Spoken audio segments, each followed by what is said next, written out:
नमस्कार, स्वागत है आपका द फोर्थ स्टेट यूट्यूब मंच पर। मेरा नाम है रविंद्र सिंह शोरा और आप देख पा रहे हैं हमारे साथ इस वक्त जुड़ रहे हैं देश के जाने-माने, वरिष्ठ और बहुत ही बुद्धिमान पत्रकार शीतल पी सिंह जी।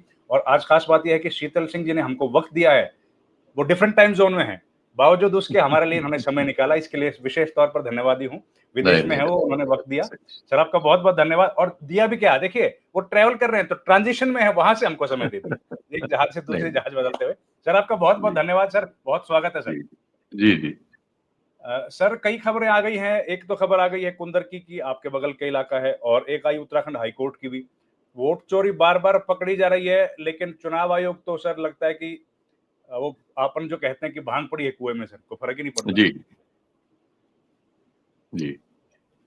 तो ज़रूर निश्चित तौर पे आज जो उत्तराखंड हाई कोर्ट का फैसला है, ये काफ़ी इसलिए विशेष है कि ये लगभग वैसे ही मामले में है जैसे आरोप राहुल गांधी लगा रहे हैं। इसमें ये कहा गया था कि पंचायत चुनाव के वक़्त बहुत सारे ग्रामीण वोटरों को शहरी निकायों के चुनाव में ग्रामीण वोटरों को पहले शहर में नामजद कराया गया और बदला गया, और उसके बाद जब पंचायत चुनाव होने थे तो उनको यहाँ से निकाल के गाँव में वोटर बनाया गया। इस तरह से गड़बड़ी हुई है। कई लोग कई जगह मतदाता सूची में रहे, और ये आरोप कांग्रेस ने लगाया था वहाँ, और ये वो कोर्ट गई थी। आज कोर्ट ने इस मामले में जिस तरह से चुनाव आयोग ने जवाब दिए, उससे नाराज होकर उस पर 2 लाख रुपए का जुर्माना किया है। तो ये एक रास्ता बनता है तर्क का कि भाई जो कुछ हो रहा है वो सब कुछ ठीक नहीं है। इसको अब कोर्ट्स, और ये मामला हाई कोर्ट नहीं, सुप्रीम कोर्ट में हुआ है। जी, सुप्रीम सुप्रीम कोर्ट। कोर्ट ने पाया कि इसमें जो है इस तरह की त्रुटि है, तो फाइनल कोर्ट में अगर ये स्टेज है, तो अब इस मामले की गंभीरता पर संदेह होने की गुंजाइश नहीं बचती। दूसरा, आप बता ही रहे हैं कि कुंदरकी के बारे में स्क्रॉल ने बहुत गंभीर तथ्य संगत मेहनत करके रिपोर्ट निकाली है। दरअसल उत्तर प्रदेश में जितने भी बाई इलेक्शन हुए हैं, और वैसे भी ये पहली बार नहीं है, लेकिन इस जमाने में योगी जी के समय में ये जरूर है कि पुलिस का इतना ज्यादा बेजा इस्तेमाल किया जा रहा है चुनाव में, और चुनाव आयोग जो है वो उसने तो खैर अपनी शर्म की कोई सीमा नहीं रखी है। क्योंकि कुंदरकी के चुनाव का या इस तरह के जो चुनाव उत्तर प्रदेश में बाई इलेक्शन हुए हैं, वो लूटे गए हैं सीधे सीधे। लेकिन चुनाव आयोग को हमने कोई कार्यवाही करते हुए नहीं देखा। ऐसा दिल्ली के चुनाव में भी हुआ है। राहुल गांधी से ये एफिडेविट पे शिकायत की बात करते हैं, लेकिन आम आदमी पार्टी की शिकायत पहले से इनके पास एफिडेविट पे है। उत्तर प्रदेश में समाजवादी पार्टी की अनेक शिकायतें बहुत बड़ी संख्या में एफिडेविट पर इनके पास हैं। मामले कोर्ट्स में गए हैं। हरियाणा में बहुत सारी शिकायतें हैं।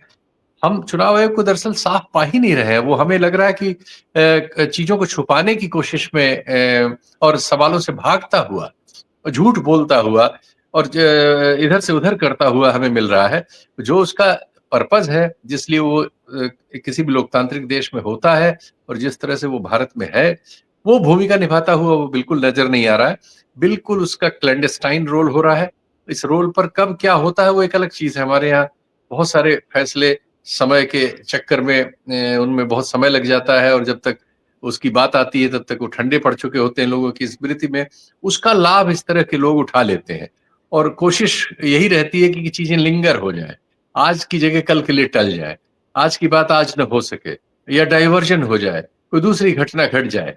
इस तरह की संस्थाएं, इस तरह के व्यक्तित्व और इस तरह की सरकारें ये कोशिश करती कि किसी तरह हेडलाइन दूसरी बदल जाए, लोगों की स्मृति में लोप हो जाए, और वो गड़बड़ी करते रहें। लेकिन अब ये मामला बहुत गंभीर है, और इसकी वजह से इस अविश्वास से क्या होगा कि जनता में पूरे जो हमारे और भी इंस्टीट्यूशंस हैं, उनके सब के बारे में अभी तो देखिए सारे ही इंस्टीट्यूशंस पर इधर चीख पुकार मच रही है। कोर्ट्स पर भी बहुत हल्ला गुल्ला है। कल से आप देख ही रहे हैं, श्रीनिवासन जैन ने जो चंद्रचूड़ जी का इंटरव्यू लिया है, उसको लेके समाज में भारी बेचैनी है सब जगह कि ये सज्जन हमारे चीफ जस्टिस ऑफ इंडिया थे, और जो इन्होंने ऑर्डर लिखा और जो अब इंटरव्यू में कह रहे हैं, दोनों में ऐसे कैसे इतना विरोधाभास। तो यानी इनके मन में तो जो था वो एक तरह से आपको इस तरह के ऑर्डर्स में मिला होगा। तो ये एक बड़ी हम लोग एक बड़े हमारा लोकतंत्र जो है उसके जो इंस्टीट्यूशंस हैं वो ज्यादातर अब अविश्वास की बाढ़ में डूब रहे हैं, और सरकार की कोई नीयत नहीं लगती कि वो उसको साफ करे, बल्कि सरकार को हम शामिल पा रहे हैं कि वो इन इंस्टीट्यूशंस को डुबाने के पीछे खुद शामिल है। अपने आप को बचाए रखने के लिए वो हमारी इस लोकतांत्रिक प्रणाली की जो साख है उसी को मिट्टी में मिलाती जा रही है। अगर लोगों का इस पे अविश्वास इस हद तक बढ़ जाएगा तो अराजकता में हम डूब जाएंगे। पता नहीं क्यों अब ये मतलब ये समझ होनी चाहिए नेतृत्व में। भारत एक बहुत पुराना अब लोकतांत्रिक देश है, दुनिया की सबसे बड़ी आबादी का लोकतांत्रिक देश है।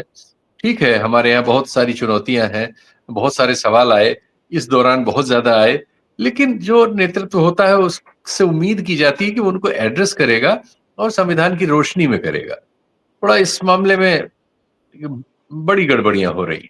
जी कुंदर की तो सर, क्योंकि हम लोगों ने टेलीविजन पे भी खूब चर्चा की कि भाई ये तो साफ दिखता हुआ मामला है जिसमें एक पक्ष का इतना ज्यादा वोट है, और अब ये रिपोर्ट में भी कहा गया है कि टारगेट करके किया गया है, जी जी in the name in the name of special नाम को टारगेट कर करके के। सर क्या जी। इलेक्शन बचेगा सर, क्या भरोसा करेंगे सर? नहीं नहीं कोई भरोसा नहीं, नहीं उत्तर प्रदेश में तो वो इलेक्शन था ही नहीं। वो सब उसके तो सब चित्र उस समय आ रहे थे, पुलिस वाले वीडियोज आए और कई जगह आए। दुर्भाग्यपूर्ण यही है कि जो चुनाव आयोग है उसको तुरंत उसको रद्द करना था, लेकिन उसने अपनी भूमिका निभाई ही नहीं। उसने शुरू से लेकर आखिर तक, जिन राज्यों में बीजेपी की सरकार होती है उसका दूसरा रवैया होता है, जिन राज्यों में बीजेपी की सरकार नहीं होती वहां उसका बिल्कुल क्रांतिकारी रवैया होता है। ये तो हम बहुत ही पार्टीजन रवैया जो देख रहे हैं इंस्टीट्यूशंस का। और अगर चुनाव आयोग को हम इस भूमिका में पाएंगे तो निश्चित तौर पर जो मैंने कहा पहले कि देश को ये सब चीजें अराजकता की ओर धकेल रही। It's all in the name, it's all in the name के all in the name. It's all in. अब देखिए, अब और ऐसी खबरें सर अब तो कई जगह से आ रही हैं, पर एक बात पर तो हमको खुश होना पड़ेगा सर। हम और आप जो बात कर रहे थे, पिछली बार भी हमने बात की और वो वीडियो भी बड़ा वायरल हुआ, इस बार स्क्रॉल ने वो काम किया जो आप कह रहे थे सर। देखिए, करना तो मीडिया को ही चाहिए। ये दुर्भाग्यपूर्ण स्थिति है कि मीडिया अपना काम नहीं कर रहा है, ऐसे संस्थान कर रहे हैं जिनके पास साधन नहीं है। स्क्रॉल भी हमारी आपकी तरह एक वेबसाइट है और बहुत तरह से धन जुटा के, पब्लिक से धन जुटा के अपना काम कर रही है। तो अगर ये सब काम ये लोग कर रहे हैं और ये जो खरबों का मीडिया हमारा है, जिसके पास सारे संसाधन है, जिसके पास इतना ताम झाम है, इतने बड़े नाम ग्राम है, इतने बड़े दर्शक वर्ग में हो जाता है, वो ये सब कोई काम करता ही नहीं। इस देश में जो पतन हो रहा है तमाम संस्थाओं का, तमाम नैतिक मूल्यों का और तमाम संभावनाओं का, इस पर जो उसको काम करना चाहिए, इस पर तो रिसर्च कौन करे। ये जो काम स्क्रॉल ने किया, ये क्यों नहीं हमारे किसी राष्ट्रीय मीडिया में से किसी ने किया। और इतने टेलीविजन चैनल्स हैं, 450 हमारे देश में टेलीविजन चैनल्स हैं, ये क्या कर रहे हैं भाई? इनकी कोई भूमिका है? सिर्फ दंगा भड़काने वाले और हिंदू मुसलमान करने वाली उसमें बदल गए सरकार का प्रचार करने के लिए। सरकार के पास तो ऑलरेडी दूरदर्शन है, प्रसार भारती है, बजट है, प्रचार के लिए बजट है, वो अपनी बात कह लेगी, लेकिन जो पब्लिक है उसकी बात कौन कहेगा? और इलेक्शंस में सबसे ज्यादा जरूरत होती है मीडिया की, कम से कम सच थोड़ा बहुत तो दिखा दे। वहां भी फेल हो गए। हर स्टेट से इस तरह की खबरें आ रही हैं सर, भरोसा कमजोर होता जा रहा है। और आदित्य ठाकरे ने भी कह दिया है कि वो अब सर्जिकल स्ट्राइक करने वाले हैं सर। अब वो कह रहे देखते हैं कि हैं। उनके पास बहुत सबूत आ गए हैं और हाँ। सर्जिकल स्ट्राइक करेंगे। नहीं नहीं, सभी जो भी इस लोकतंत्र के जो क्या सारी आबादी ही हिस्सेदार है और दल तो हिस्सेदार है ही है, इन सब को इसमें अपनी सक्रियता के साथ प्रस्तुत होना चाहिए और इसको ठीक करना चाहिए, क्योंकि चुनाव आयोग को तो हमें दुरुस्त रखना ही पड़ेगा, नहीं तो हम कैसे लोकतंत्र के तौर पर बचेंगे। आपने बड़ी महत्वपूर्ण बात कही सर कि अराजकता की